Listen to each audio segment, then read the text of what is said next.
What is up, Packers fans? Happy New Year. Welcome into an all-new episode of the Pack-A-Day Podcast. I'm your host, Andy Herman. You can follow me on Twitter at Andy Herman NFL. You can find the podcast at Pack-A-Day Podcast. Man, is it great to be back. Thank you so much for being here. I've missed you guys a ton. It is great to be back chatting Green Bay Packers football with you. We've got a lot to go over. As you can tell, I'm still not 100%. By the way, if you have been able to avoid all of the plagues that are going on out there right now, congratulations, and please avoid them at all costs. There's a bunch of crap going around all over the place, and it is not fun. All different stuff, but I'm getting there. I'm getting better. I feel so much better today. And right now, there's nothing that was going to stop me from talking Packers today. So really great to be back. And again, thank you so much for being here. I also want to shout out Dan, Jimmy, Jacob, and Jacob for filling in the last couple of days.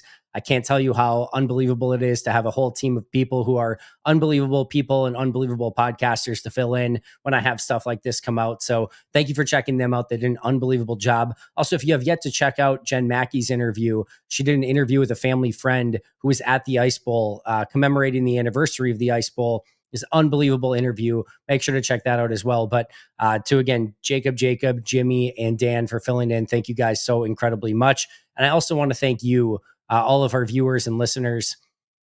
2024 was unbelievable. We had over 7 million views on YouTube, which is just mind blowing. We had over 1.5 million hours watched on YouTube, which is mind blowing. We gained over 11,000 subscribers, and we had 5.7 million, over 5.7 million audio downloads on the audio side. So 5.7 million downloads on audio, 7 million views on YouTube. We're talking over 12.7 million either downloads or views in 2024.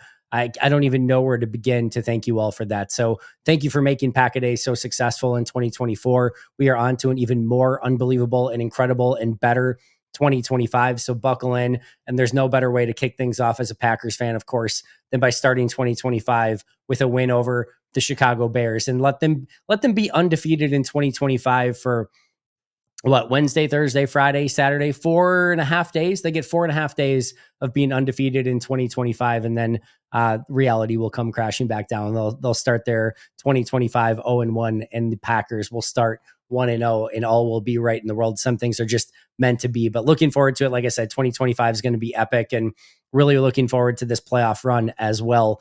I also want to shout out our brand new Pack-A-Day Podcast YouTube members, Jacob Thomas and Ivan Bogdow.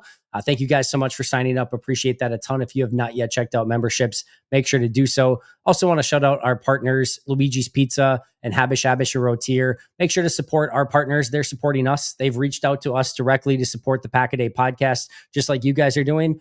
So anything that you can do to support them as well, we appreciate a ton. And from Habish Rotier, right? If you had a completely free and clear 2024, well, you're probably going to be in for something in 2025. You're probably going to need a unbelievable injury attorney. Well, Habish Rotier is going to have you covered. And of course, as we've been talking about, when you call Habish, you're going to call and you're going to talk to a lawyer directly. Their number is 800-242-2874 or 800-2HABISH. You can also visit their website at habish.com. Habish Rotier, national reputation, hometown service. Make sure to check them out whenever you get a chance. All right. I obviously have been out, so I haven't had the opportunity to talk about the Vikings game and some things that have happened since then. Let's start with that Vikings game. For me, this was the toughest loss of the season.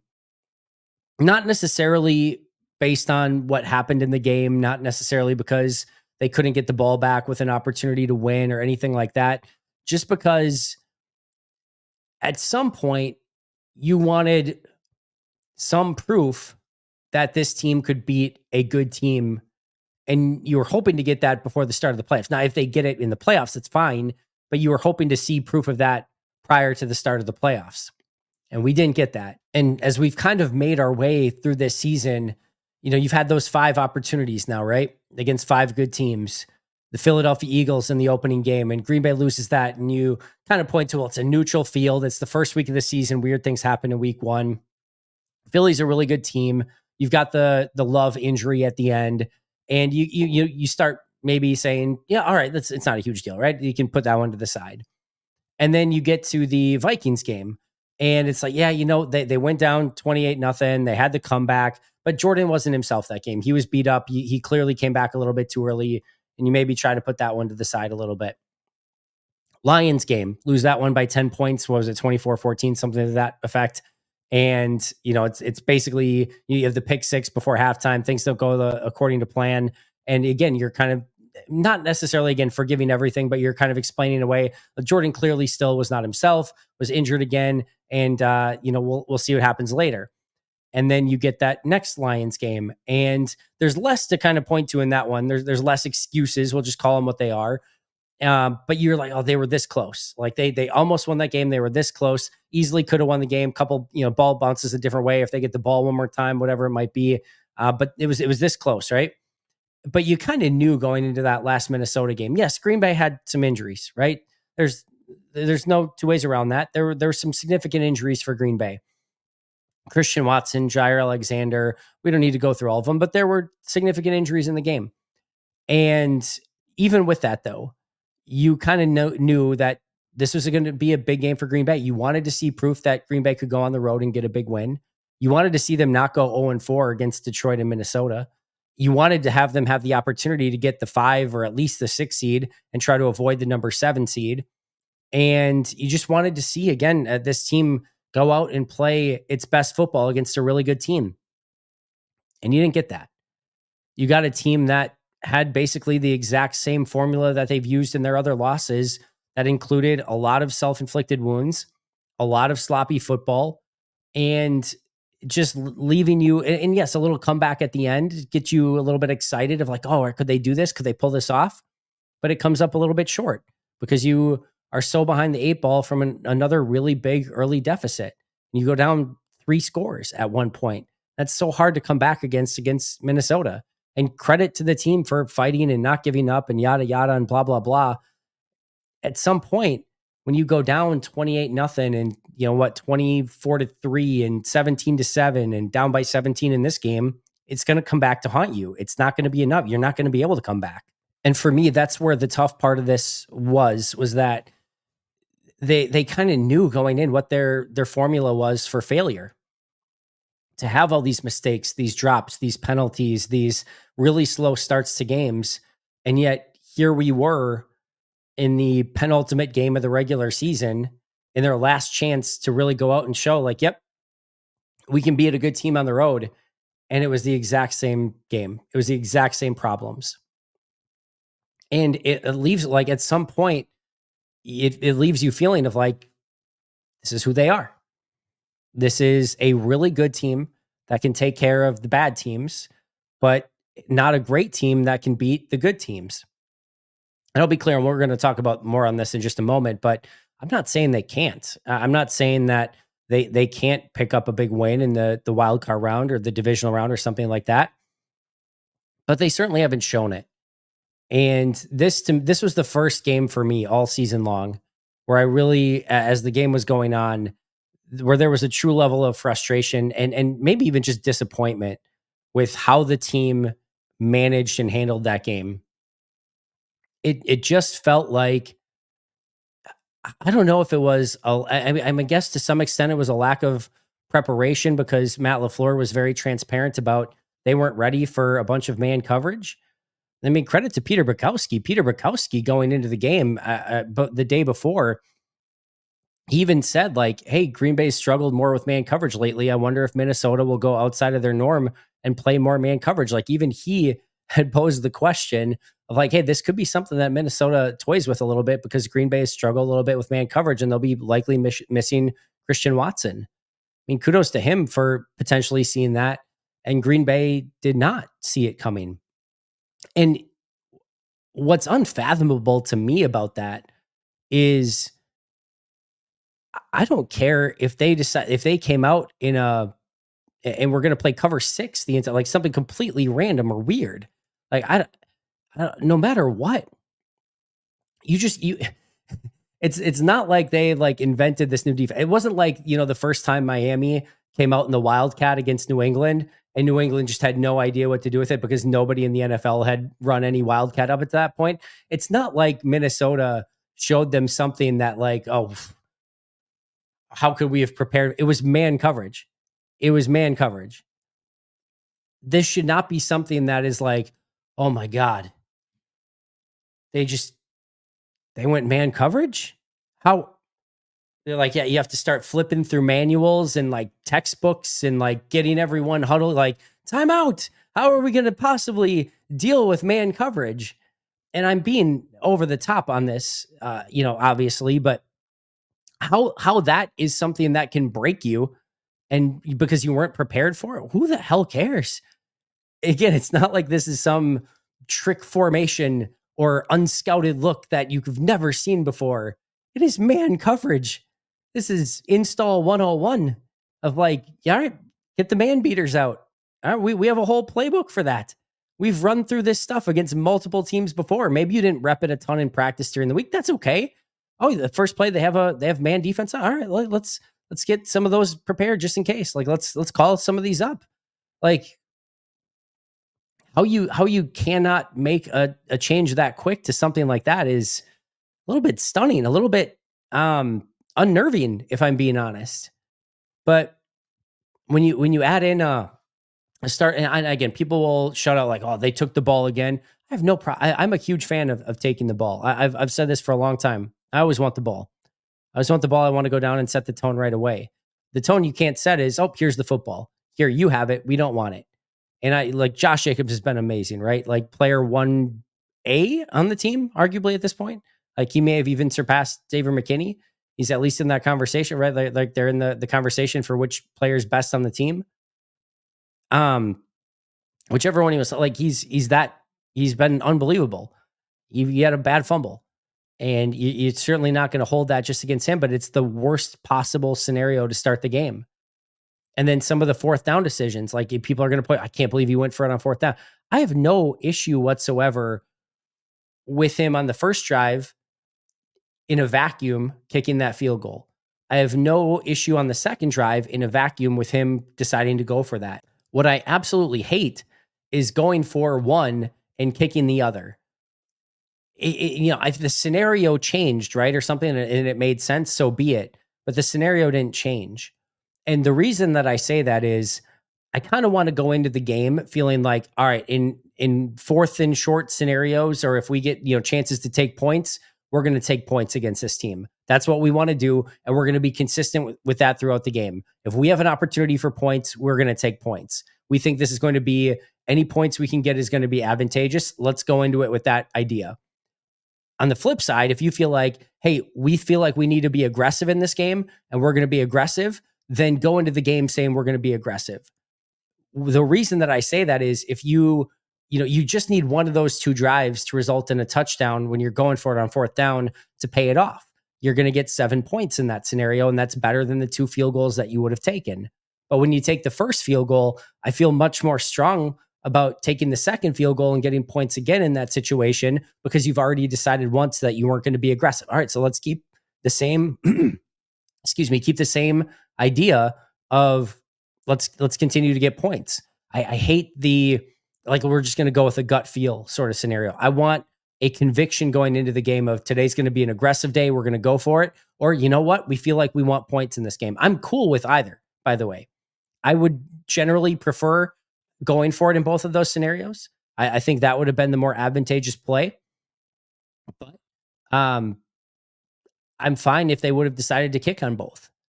But I just wish it would have been not this middle ground of, on the goal line. And if you are going to go for it, I would almost have rather it flipped, right?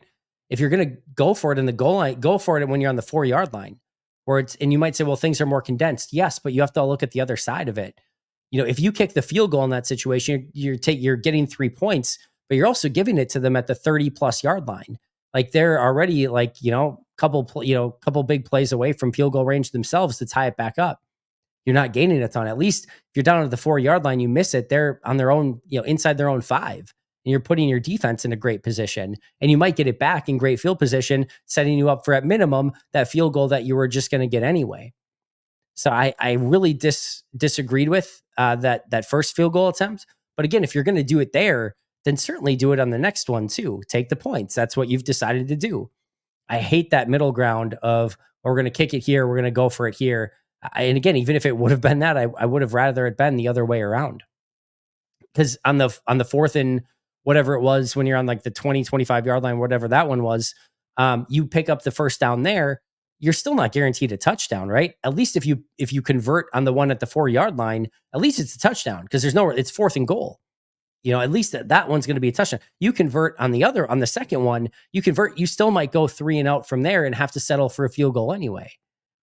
So I really disagreed with that order of operations and just the kind of the mindset there. And again, in a vacuum, I don't mind either decision, but both of them sort of combined, I really, really disliked in this one. But beyond, again, nitpicking, and we're kind of past at this point, I think going over probably individual plays or individual moments just wasn't good enough.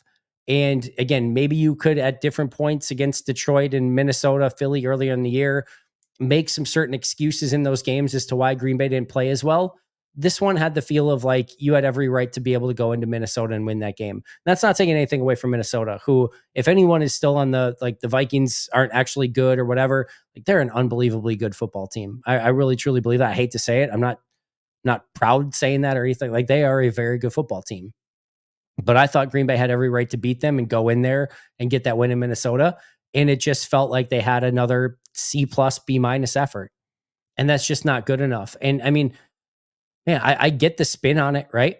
I get the spin of like, man, they play C plus B minus football and they almost win these games. Like, they almost beat Minnesota. They almost beat Philly. They almost beat Detroit. They almost beat Minnesota. Like, they come back and they look good at times, but it's not complete enough. And now it's to the point where like there's a pattern here. You can see the issue over and over in the 5 games against better teams. So that, to me, this was the hardest loss for me, just kind of watching it and like coming back to reality a little bit of like, this might be a team that is still a little ways off, that doesn't quite have that ability to kind of get out of their own way yet. Good team, no question. Really good team, maybe. Great team, not so sure yet. Do I think they can be? Absolutely. And like I said, we're going to talk about more on that in just a moment. Then, of course, everyone wants to get to like the root causes, right? And tear apart like the little things and get to like the cores of the problem. And the one that's been coming up a lot that I've seen is the weapons. The number one, Green Bay has to have a number one wide receiver. How they just can't survive without a number one wide receiver. I talked about this a little a couple weeks back when I started talking. Somebody brought up, or I don't know, it got brought up in a chat or some way. We started talking about Devontae Adams, and I'm like, the answer's still no, and we're not going to talk about this. But like, watching him again, I was like, oh, like that is very tempting. He's unbelievable, and getting somebody like that on your roster could be really, really important, really, really fun.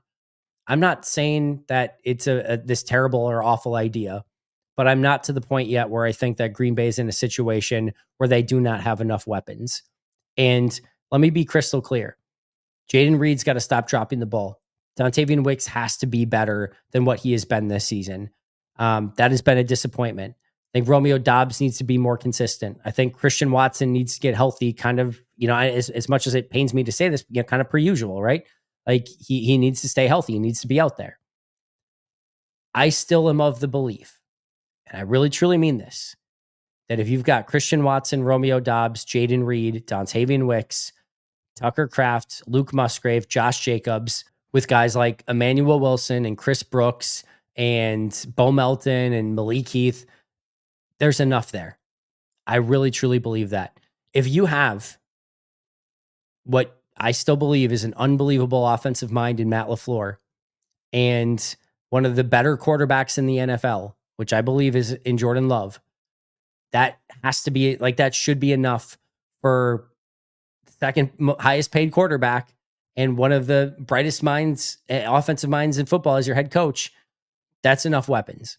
And Josh Jacobs, like you have the weapons that you need. Jacobs, Reed, Kraft, those are your run after the catch guys. You get the ball in their hands, make stuff happen. Christian Watson's your deep guy. Romeo Doubs, your enemy. Like, I still feel like they have more than enough to be successful. It's not to say that they couldn't, use an upgrade. It's not to say that it's not been unfortunate that one of these guys has not stepped up more in a more significant way. But I still wholeheartedly believe that there's enough talent there. You're not going to have perfect scenarios everywhere. Like no team has that. And to me, they still have more than enough weaponry to make this offense go. And by the way, they're the 8th highest scoring offense in the NFL. We're not talking about some offense that's middle of the pack, just dregs of the league. Like they're right there, and they haven't even clicked anywhere near on all cylinders yet. And if they do, I still feel like they can be a top 3, top 2, maybe even number 1 offense in this league. But they do absolutely need to play better.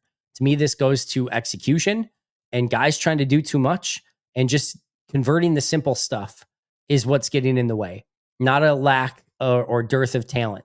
I truly believe that on offense. So to me, maybe we'll get there.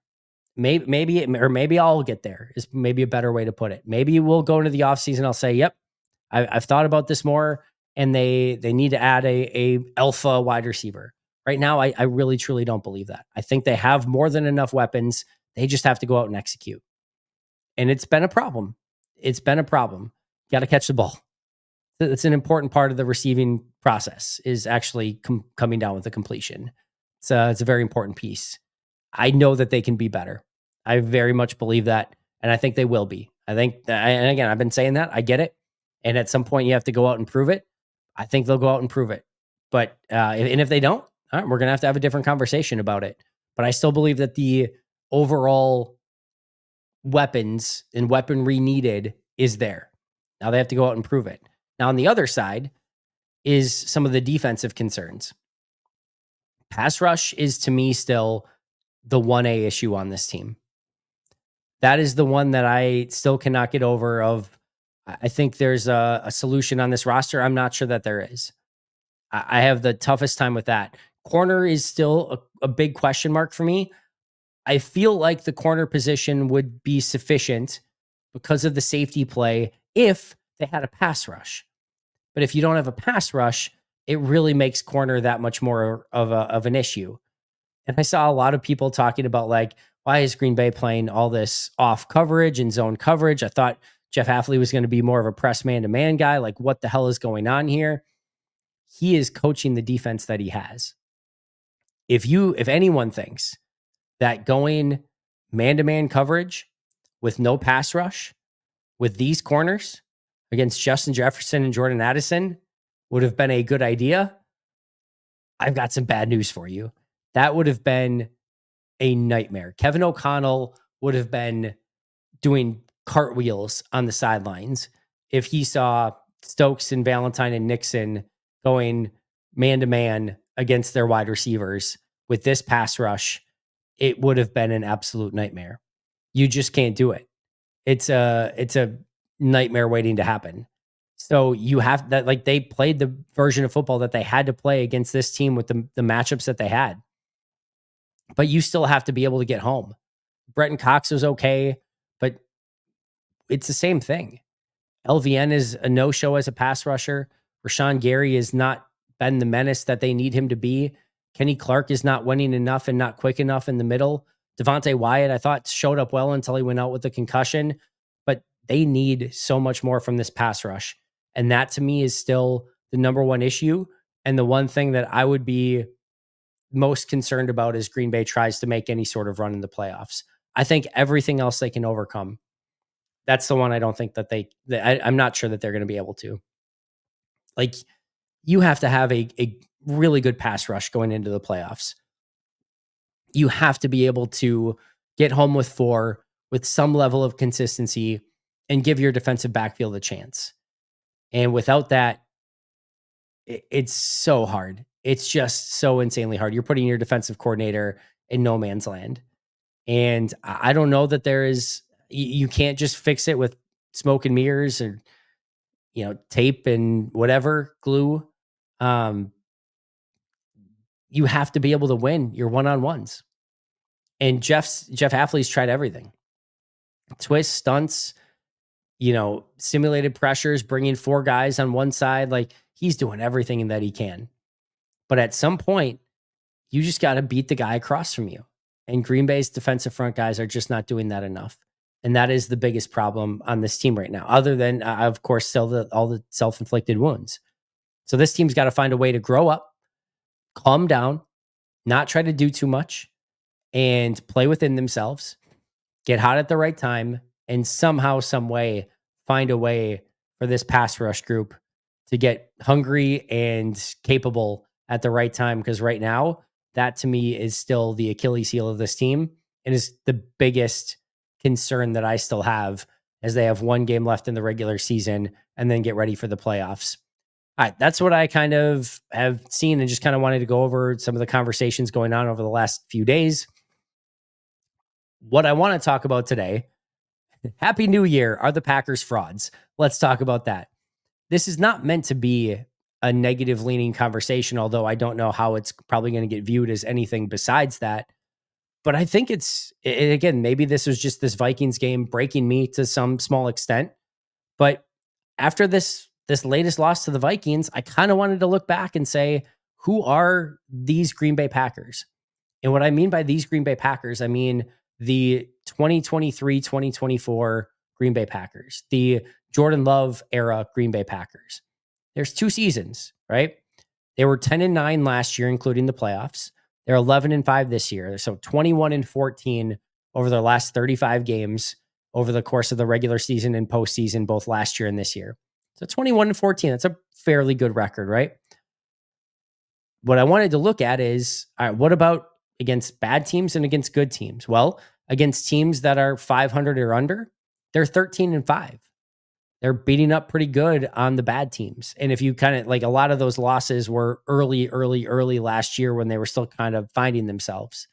And since then, they've been really, really good against bad teams.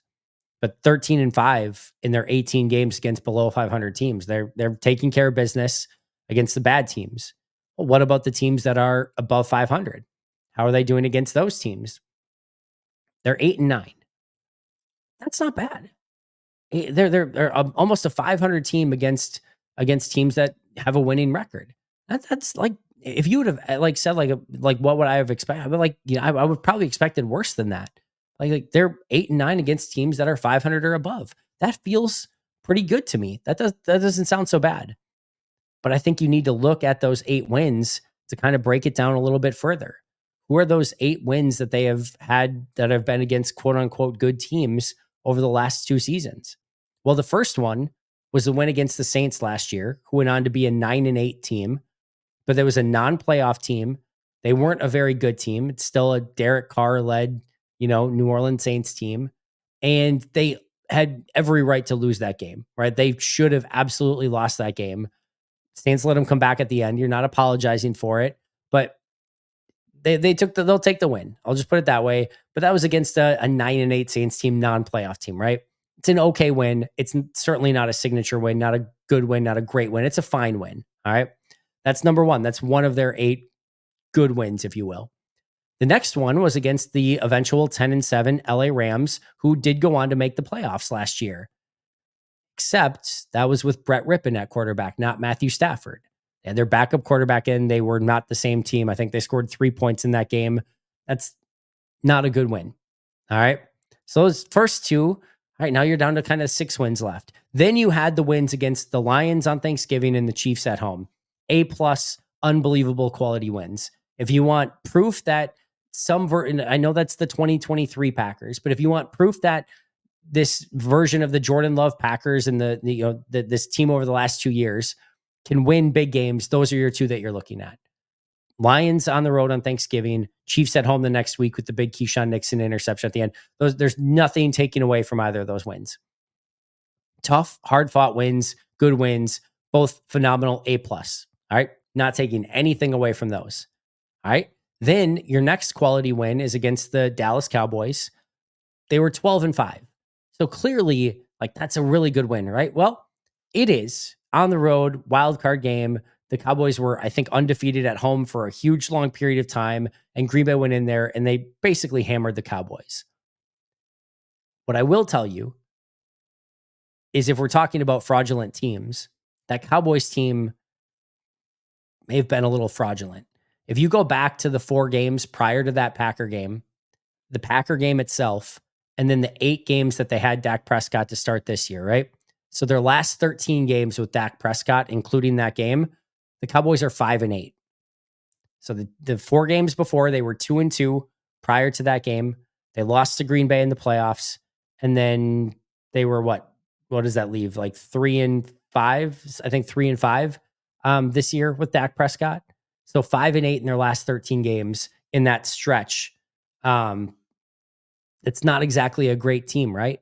Now, if you want to give that a quality win, that's fine. I'm not against it. Like it's still a good win. It's a playoff win. Again, we don't need to dig too deep here and like really just say, oh, every win is crappy because of X reasons, right? I'm not trying to do that. But I think you can also say that Cowboys team was probably not as good as we maybe thought it was at the time. And I think we saw that carry over into 2024 even prior to, Dak Prescott was healthy, even prior to him getting hurt. So 5-8 in their 13 games with Prescott, going again the 4 games before the Packers win, and then going into the 8 games this year that they had Prescott for. It's not a great stretch of play from them, and Green Bay won in the middle of that stretch. Then their first quote unquote quality win this year was against the Rams, 10-6 Rams at this point, right? Well, they were 1-4 at the time, and they had no Cooper Kupp and no Puka Nacua. Their top 2 biggest playmakers were out of that game. Certainly affected them quite a bit, and they were not playing good football at the time. Now they've played a lot better since, and it still looks like a fine win. But I would, again, because of the injuries and because of where they were at the time, I would not necessarily consider that a great win. They have a win against the Texans, 9-7 team this year. Playoff team, yes, but not a good team. And they're 4-6 in their last 10 games. It's not exactly this huge signature win. And then you have the 9-7 Seahawks, who they beat, non-playoff team. It's a fine win on the road. It's like you're not apologizing for these wins, but also Geno Smith goes out and Sam Howell plays a huge chunk of that game too. The point being is they have 8 quote unquote good wins in 2 years, and the Saints, the Rams, the Cowboys, the Rams, even the Texans and the Seahawks, you can kind of write off to some point of saying of like, are those really that great of wins? And the only 2 that you can point to say, that's what I'm talking about, were Cowboys and Chiefs. They have 2. They have 2 in the last 2 years. 2 signature wins in 2 seasons. I'll even give you 3 if you want to count the Cowboys one. That'd be the third one. They're 0-6 in their last 6 chances at signature wins, going back to the 49ers game last year. And then they're 5, Philly, 2 Detroit, 2 Minnesota this year. 0-6 in their last 6 chances at a good win against a good team. And if you go back, right, if you look at what they've done since that Lions Chiefs back-to-back, where like those were 2 awesome wins. Since that point, they've played 23 games. They had an awful loss to the Tommy DeVito Giants. They had the Baker Mayfield perfect game where the Buccaneers trounced them at home. Then you had a close win against the worst team in football in the Carolina Panthers that you barely won 33-30. Then you crushed the Nick Mullins and Jaron Hall Vikings. You had an 8-point win against the Bears on a must-win game to get into the playoffs. They won 17-9, but again, against a very bad Chicago team. You had the Cowboys win, which we talked about. You lost to the 49ers. You lost to the Eagles. You beat a bad Colts team, albeit with Malik Willis. You beat an awful Titans team, albeit with Malik Willis again. Then you lose to the Vikings. You beat the Rams with no Cooper Kupp, no Puka Nacua. You beat the Cardinals, which is a fine win. You beat the Texans, which is a fine win. You beat the Jacksonville Jaguars. Malik Willis comes in that game. It wasn't the best, most convincing game in the world. It's a bad Jacksonville team, but they at least win the game. Lose to the Lions. You get a win against a really crappy Bears team. You get a win against the 49ers with Brandon Allen and a bunch of practice squad players. You beat the Dolphins at home. It's a fine win. It's not a good team. It's a fine win. Then you lose to the Lions. You beat the Seahawks. Again, Sam Howell comes in, and Seahawks, again, it's a fine win too. And then Saints win as a garbage team. Who's the quarterback? Spencer Rattler's at quarterback. And again, just nobody, no weapons on offense. Olave's out. Kamara's out. It's a practice squad team, right? It's a preseason team. And then you lose to the Vikings. That's a 23 game stretch where that you're, again, are you a bad team merchant? Are you a team that's just winning against, teams that have backup quarterbacks or are beat up or have extenuating circumstances or are just really bad football teams? When they've had opportunities to prove otherwise, they have not been able to do so. I'll say it one more time, 0-6 in their last 6 games against legitimately good teams. Now, in those 6 games, They lost those 6 by a total of 25 points, and only one of them by more than 5, which is the Lions game that they lost by 10. So they've been in these games. It's been close. They're right there, but they have not been able to overcome. Now, you can only play the teams that are on your schedule. It is not their fault that they beat the teams that they're supposed to beat. You should get credit for winning the games that you should win. That is a sign of a good football team. Bad football teams lose those games. Green Bay is not a bad football team. We can very easily establish that they are not a bad football team. Like, you don't get to this stretch of games by being a bad team. You just don't. You don't constantly take care of the teams that you're supposed to by being a bad team. Bad teams don't do that. They lose games they shouldn't lose, right? Like, that's a sign of a bad team. Green Bay is clearly not a bad team. They've won games even with Malik Willis starting, with multitude of injuries on their side of things. They took care of business in their take care of business games. They've shown all the signs of being a good team. They just haven't shown any signs of being a great team. Now, I am not a believer in the idea that a team is a fraudulent team or anything like that. I think Green Bay is exactly who they are telling you they are right now. This is a great stat from Dari Carragher. Vegas is currently on a 12-0 run predicting the Packers games, which means over their last 12 games, when Green Bay is favored to win, they win. And when they are underdogs, they lose. It's sort of a predictable team. When they face a team that they should beat, they're going to win that game. But right now, when they face a team that is better than them, they lose. And that's kind of a problem with what's looking ahead to them. Now, if you want to look for some positives, Green Bay does have some 4-game win streaks on their docket or on their record books of the last couple of years. Last year, they went on a 4-game win streak, but that was against the Panthers, the Vikings with Jaron Hall and Nick Mullins, the Bears, and then that Cowboys win in the first round of the playoffs. That was a 4-game win streak. At least they showed they could win 4 in a row.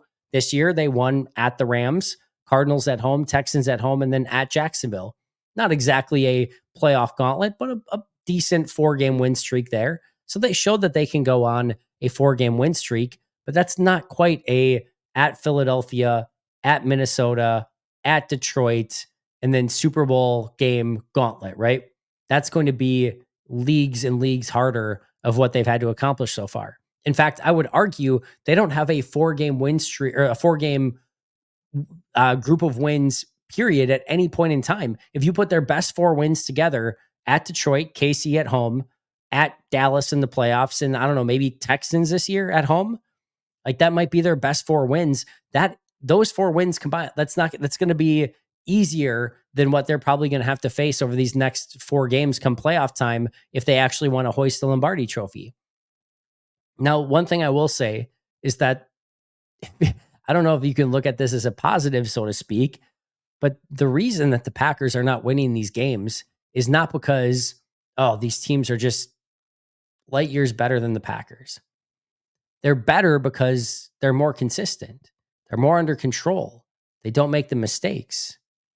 But the reason that Green Bay is losing is because they are making the mistakes. They're the ones that are beating themselves. And again, that's not to take away anything from Detroit or Philly or Minnesota, who we know are good football teams. We know that to be the case. But it's Green Bay's own issues and own problems that is making it so that they cannot win these games that are there for them to win. I do not see it as this crazy, talent discrepancy between any team. I don't think there's any team that they are going to potentially face that they couldn't beat. And not even that, but like that, it would be like, oh my God, I can't believe the Packers just beat them. If you said they beat Philly, I'd be like, yeah, they can easily beat Philly. I think they can easily beat Minnesota. I think they can easily beat Detroit. Maybe easily is the wrong word, but I think they can beat any of those 3 teams. And it's not going to be like this massive upset. Now, going on a 3-game win streak against all 3, that might be a different story. But any one of those games, I don't know, Green Bay's 35-40% chance to win in any of them. And that might be even on the low side. We're not talking about Green Bay being some major underdog here. So I would love if Green Bay just all of a sudden showed that, hey, they're not going to beat themselves anymore and things click into place. And then if that happens, maybe they can go on a run. Do I think they can? Yes. Have they shown us they can? Not even close. They haven't won one game. Not this year. Not really since arguably December of last year against the Chiefs. So to now all of a sudden say they're going to be able to make this unbelievable run, again, I maybe I'm naive. I do think they can, but man, they're going to have to really prove it because they haven't shown it to us as of yet. So that means there's only one thing left to do: win the whole effing thing. Go and do it. Go and do it. You listen. I, I hate the Packers are frauds. It's over. We're on to 2025. Let's see what Goody can do in the offseason. This is not meant to be a defeatist, it's done, it's over sort of conversation. It's really not. It's an honest conversation that Green Bay hasn't shown that they're that team yet. Football's weird. Football doesn't always have a exact start and end date of when you get hot or when things click into place. When it happens, it just happens. And now you can see it coming for some teams. And sometimes it never really comes to full fruition for other teams. And sometimes teams just don't have it. And right now, if I were a betting man and I were to say, I think it's more likely that they click into place and they make this unbelievable run, or that they're just missing something, they just don't have it. They probably just are missing something, or maybe just don't have that whatever it factor is to get them through a unbelievable stretch that they're about to encounter, or at least hopefully about to encounter. Otherwise, it could just be one and done, right? I think it's more likely that it's probably not going to happen,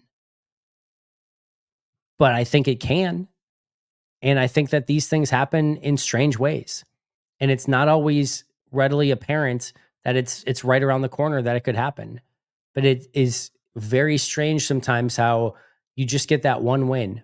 I think Green Bay and Philly in 2010 is a great example of that. You know, that was a tough game in Philly to open up with on the road going into Philly. Um, Michael Vick at quarterback. There's so many challenges that team presented, and to get that win there, and then I think then having to go against what was the NFC favorite in Atlanta, a team that beat them earlier in the year. So, I mean, that sounds familiar too, right? A team that is they're probably going to have to go against teams that beat them earlier in the year. Uh, you know, going down to Atlanta and just kind of nuking the Falcons and catching them completely off guard, and the big play by Tremont before halftime, and just sort of spiraled, right?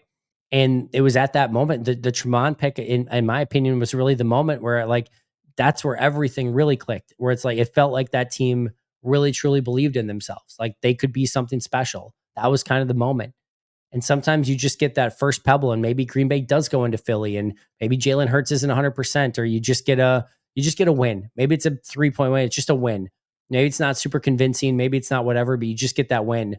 And then you go to the next week against Detroit, a team that, or Minnesota, whoever one it is. And maybe you just get the right set of circumstances on the right day, and you maybe not boat race, but maybe you win by 14, 17 points, something crazy. Just go in there. Everything clicks on offense. Your defense gets a couple big turnovers, and you win big. And that now every ounce of momentum that you needed the entire time is right there. And now they believe in themselves. The game slows down, and then they have that final test. Maybe again, maybe it's Detroit, maybe it's Tampa, maybe it's the Rams. Who knows who it is? But they have all that confidence now coming off the last game. They win the NFC Championship. They go to the Super Bowl. They get the right matchup, and they win it. Like that's how these things happen. It just takes that one first domino, and all of a sudden things can start going very aggressively in your favor. It could also be that they just go 0-7 or in their seventh game with an opportunity to win. And once again, Vegas has them as underdogs and they lose. It could easily be that as well. So we're about to find out. And Green Bay is going to have to prove that they aren't just this team that beats on the teams that they should and can't beat the teams that they shouldn't. Like, it might be great that they're the seventh, eighth best team, but at some point, if you want to be a great team, you got to beat a team that's on the top. You got to get to that top of the mountain somehow. The only way to get there is through the really good teams. You can't win a Super Bowl by just going through bad teams. It's not possible. It's just not possible. You might get a favorable stretch of games that are, good matchups for you, You can't fake your way to a Super Bowl win. There's just no way to do it. You got to beat good teams along the way, and that would certainly be the case for Green Bay this year. Super Bowl odds right now, Chiefs are the favorites at plus 360, Lions at plus 470, Bills plus 600, Ravens plus 650, Eagles plus 700, Vikings plus 800. Then the Packers are the seventh most likely at plus 1400. Everyone else is 2500 or above, and is way far after that. But they're the seventh most likely team to win the Super Bowl. Plus 1400 from an implied probability standpoint is a 6.67% chance. So we'll just round that up to 6.7. Hell, we can even go up to 7%, or basically a little less than a 7% chance to win the Super Bowl right now. You're looking for signs of hope after maybe what was somewhat of a depressing episode. I'm sure you're glad to have me back, by the way. The Packers were at plus 1200 or 7.7% chance to win the Super Bowl in 2010. Like I said, weird things happen. And you just got to have everything kind of go your way for a little bit, and the team starts to believe, and all of a sudden, magic. I don't know what's going to happen next for this Packers team. You've got a Bears game coming up this week that probably doesn't matter. Washington probably wins their game against Dallas, and you probably get the 7th seed no matter what. I would love to see Green Bay say, we're just going to trounce Chicago in the first half. It's going to be 31-3, and we're going to rest all of our starters in the second half. That's what I would love to see, is just like, is to make a point of like, we're going to go out and embarrass this stupid Bears team in the first half and then rest everyone in the second half. That's what I would like to see them do. Just go out and have a heater to start things off and just never look back. Just absolutely embarrass the Bears in the first half. Their season's done, and then rest everyone. That's what I want to see. But from there, how the remainder of the season goes, that's the beautiful mystery of the NFL. And if you want to bet that Green Bay goes out round 1 against Philly, assuming they get the 7 seed, I get it. I really do. That's a tough matchup. Philly's really good, and Green Bay hasn't beaten good teams. If you want to tell me that they find a way to get through the NFC and make it to the Super Bowl, I get it too. I think this team is talented enough. I really do. Defensive line gives me some real cause for concern, but I think there's enough talent there on the team as a whole. I think there's enough coaching. I think there's a right mix of players. Now it's up to the players themselves, the coaches, and this Green Bay Packers team to prove to us that they can go out, beat the best of the best, do something special, and who knows? I'll just say that. Who knows what happens from there? Like I said, I'm not resigned to this being done over. I'm not saying they can't do it. They have a very tough task and a very tough challenge ahead of them. One game at a time. We'll start with a victory over the Bears this upcoming Sunday, which is always a fun thing to do. And then it's on. And I'm looking forward to it. I'm excited for the challenge that awaits the Packers, and I can't wait to see how they meet it head on and either, get punched in the face and have to learn from it, or find a way to overcome. And like I said, do something special with it. Should be a fun postseason and a very fun test for this very young Green Bay Packers team. That's going to do it for me today. Thank you so much for joining me. I appreciate you all. Shout out to our All-Pro and Hall of Fame members, Mo Saden, Minnesotan, PJ Wayne, John Wild, Brandon Paletta, Jennifer Wright, Boom Handle, Donald Lee, Lori Lord, Baby QB, David McCluskey, Donald Decker, Alex Huang, Arnaldo Espinoza, Peter Ritaka, Jay Zimmerman, B. Brown, Puerto Rican Packer, Dan Gesford, Step Keat, Love and Football, Dylan Pat Scott, Bobby Santoro, SoCal Pack, and Allison Tuckwab. We'll see you guys soon. But until next time, and as always, go Pack, go.